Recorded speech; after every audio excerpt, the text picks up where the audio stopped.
कल हमने जनगणना और जातिगत जनगणना का जो नोटिफिकेशन हुआ था उसके बारे में आप में बात की थी। ये ग्लोबल यूनाइटेड पंचायत का यूट्यूब चैनल है और आप इसको सब्सक्राइब कर दें तो हम आपके बीच में शैडो कैबिनेट के रूप में आपके बीच आते रहेंगे और सरकार की नीतियों के ऊपर, सरकार की दिशा के ऊपर, सरकार के अंदर क्या व्यवस्था है उसके ऊपर आपके बीच डिस्कशन करते रहेंगे।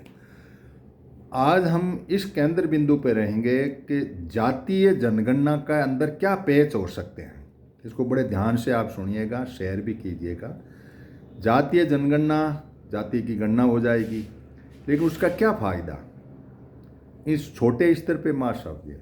कोई भी जाति यदि सामाजिक ढांचे के अंदर कल हमने तय की, राजनीति के अंदर ये तय की, नीतियों के अंदर तय की, नीतियों वाले मामले में आप जाइए, राजनीति में भी जोड़े लगा लेंगे, ये सामाजिक ढांचे में भी जोड़े लगा लेंगे, लेकिन नीतियों की जो बात है उसके ऊपर हम बात करेंगे कि नीतियाँ एक्चुअली बनती है वो बैंक के मार्फत और वहाँ जो एकत्रित धन है उसके मार्फत।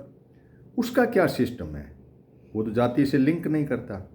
आप किन्हीं संसाधनों पे कब्जा करना चाहते हो या आप ये चाहते हो कि भाई कोई इस प्रकार की व्यवस्था कायम हो जाए जिस व्यवस्था के अंदर हमारी जाति भी वहाँ एग्जिस्ट करे।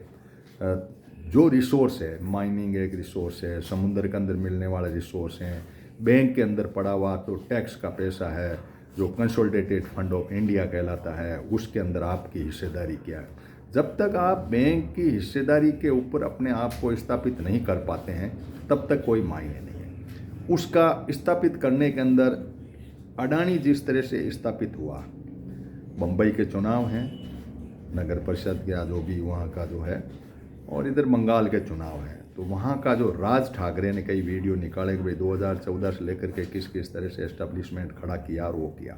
उसके कारण क्या रहे, उसने कोई बहुत गलत इस तरह से काम नहीं किया, लेकिन गलती ये रही कि जो रेगुलेटरी बॉडी थी सेबी की, वो उसको समझ ही नहीं पाई। जिस तरीके से अडानी ने अपना सिस्टम खड़ा किया वो सेबी के पकड़ में ही नहीं आया, और आज भी उसी हिसाब से सुप्रीम कोर्ट और सेबी दोनों लग रहे हैं। हिडनबर्ग ने यही तो कहा था, हिडनबर्ग ने यह कहा कि भाई मॉरिशस एक ऐसी कंट्री है जहाँ किसी का भी धन रखो, किसी का ट्रांजेक्शन करो, वहाँ टैक्स वैक्स का कोई झगड़ा नहीं, उसके मार्फत लाओ ले जाओ। तो फॉरेन मनी जो है उसके मार्फत, यानी फॉरेन पोर्टफोलियो इन्वेस्टमेंट का एक सिस्टम है।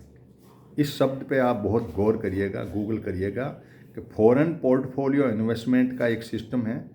फॉरेन पोर्टफोलियो एक व्यक्ति कर सकता है, तो चीन का एक व्यक्ति चांग चुन चिंग था, उसने अडानी जी को मॉरिशस के मार्फत कुछ कंपनियां थी उसने लिंक किया, यानी चीन का एक आदमी जो ताइवान का है और हांगकांग के कुछ लोग हैं, उन लोगों से अडानी जी का संपर्क हुआ और उनके मार्फत, इनका भाई है विनोद अडानी, उसने एक सिस्टम खड़ा किया। ये मैं अडानी जी के विरोध के लिए नहीं कर रहा हूँ कि जाति को क्या मिलेगा, इस बात को केंद्रित रह करके अपन बात कर रहे हैं कि आखिर ये जातीय जनगणना होकर ले क्या ले रही, धन का क्या समावेशन है, धन को किस तरह से संयोजित किया जाता है, धन का क्या मनी साइकिल क्या है, ये जब तक आम आदमी को समझ में नहीं आता, जाति का झंडा लिए आप घूमते रहो।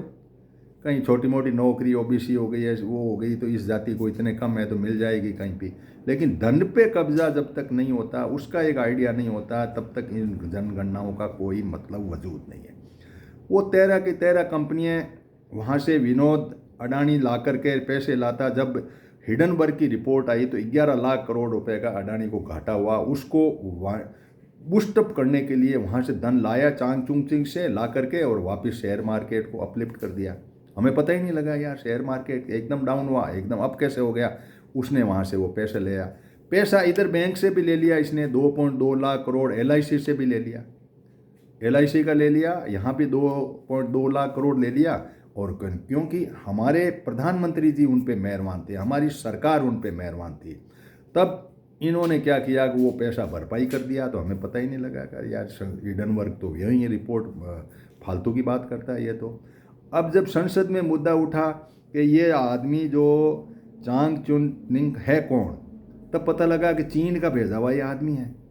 यानी देश किस तरह से इंटरवेन करते हैं आपकी इकोनॉमी, तो आपकी जातियां कहाँ रह गई? पूरा तंत्र को आप वो कर रहा है। जैसे श्रीलंका के अंदर वो जो बंदरगाह है उसके ऊपर कब्जा कर लिया चीन ने, क्योंकि लोन दिया हुआ था। इधर सारे लोन दिए हुए, तो भारत डायरेक्ट लोन ले नहीं रहा था चीन से।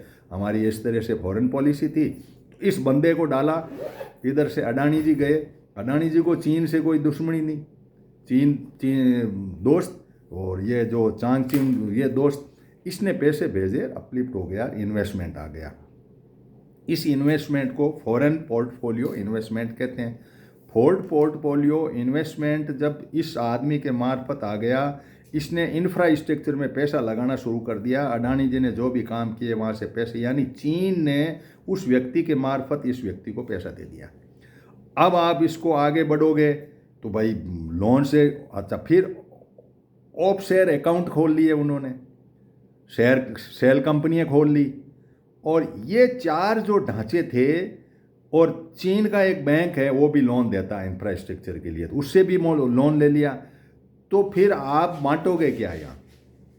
भाई यहाँ का जो इन्वेस्टमेंट है, वो तो जो चीज़ है, रिसोर्स, वो तो चीन के अंडर में चला जाएगा एक दिन, यदि लोन नहीं चुकेगा। अडानी जी ने जो ढांचा खड़ा किया था, अडानी जी फेल हुए उस टाइम में। आपके तो 2.2 लाख करोड़ बैंक हैं, वो डूबेंगे। वो तो भर देगी जनता अपना टैक्स दे दुआ करके। और जो बाहर से लाया है अडानी इस चांग चुंग के मार्फत, तो वो पैसा कौन देगा? वो नहीं आएगा तो क्या ले लोगे आप उनसे? तो वहाँ से वो होगा, साहब चीन की बैंक है, उससे पैसा लिया, इसका कब्जा हो गया। अब ये एक OCCRR की रिपोर्ट आई, उसने भी यही बात कही कि भाई इसमें कुछ घपला है। तो अब आप वहाँ जाइए कि ये जो ढांचा और रिसोर्स खड़ा हुआ, पोर्ट पे किसका कब्जा है? इनडायरेक्टली चीन और डायरेक्टली अडानी जी। और एयरपोर्ट पे किसका कब्जा है? चांगचुंग चीन और अडानी जी। एक इन्होंने डेटा कलेक्ट सेंटर खोला। डेटा सेंटर भारत का पूरा इनके पास है। डेटा मैनिपुलेशन का सिस्टम इनके पास है, अडानी जी के पास में। तो अडानी जी डेटा के अंदर ही आपकी जातियों का प्लस माइनस करना होगा तो कर लेंगे, इनके पास चाबी है। और डेटा हो गया, पोर्ट हो गया, एयरपोर्ट हो गया, डिफेंस का मैन्युफैक्चरिंग भी इनके पास है। और पावर जो है, कोल बेस तो 100% ही है, सोलर बेस भी है जो रिलायबल एनर्जी है, ये भी आपके पास हो गई।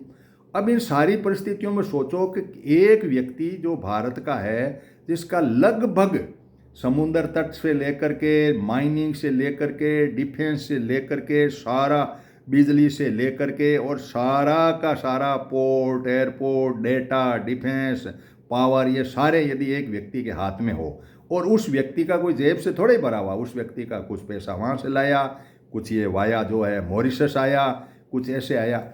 अब ये सरकार बैठे बैठे इसका रेगुलेशन सेबी करती है। सेबी को समझ में नहीं आया।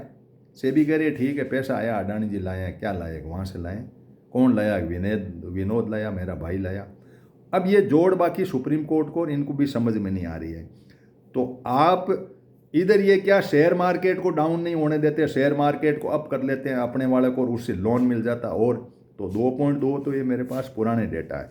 इन सारी परिस्थितियों के अंदर जाति की जनगणना होने से हम ले क्या लेंगे? 2-4 पद मिल जाएंगे। मीडिया में क्या आना जाना है? मीडिया तो कोई रह जाए, वहाँ मीडिया में नहीं है, जुडिशरी में नहीं है। इनको ऐसी पढ़ाई वढ़ाई का ऐसा जंजाल डाल देंगे कि आप वहाँ पहुँचोगे नहीं। हम क्या करें भाई, फेल हो गए तुम।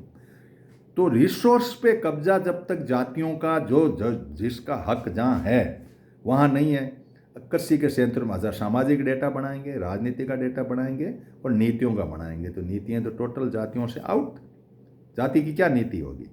आप क्या कर दोगे? किसी जाति के लिए अलग नीति बना करके क्या दे दोगे कि किसी को खांड दे दो भाई वहाँ के? ऐसा तो है नहीं। इन सारी परिस्थितियों के अंदर आप जनगणना को इस माइंड से सोचो, जब तक आप कंपनी नहीं है, जाति हैं तो कोई मायना नहीं। यदि आप कंपनी है और अडानी जी की तरह आपके पास में ये FPI का जो फॉरेन पोर्टफोलियो इन्वेस्टमेंट का कंसेप्ट है, और बाहर से भी पैसा ला सकते हो और यहाँ कुछ कर सकते हो और कब्जा कर सकते हो, तब तो होगा। बाकी ऐसा थोड़ा ही संभव है कि आपकी जाति को पकड़ा देंगे एक बंदरगाह कि भाई ये करो, ऐसे मछुआरों को पकड़वा दो, ऐसा नहीं है। तो होगा क्या? गिनती कर लो, खुश हो लो, हम इतने, हमारा कुछ नहीं, रांडी रोने रो लो, एक दूसरे से टक्कर ले लो, और लड़ाई लड़ते रहो, तुम्हारे पास ज़्यादा मेरे पास कम है, ये लड़ाई भाइयों का बंदर बांट हो जाएगी। बंदर बांट है ये,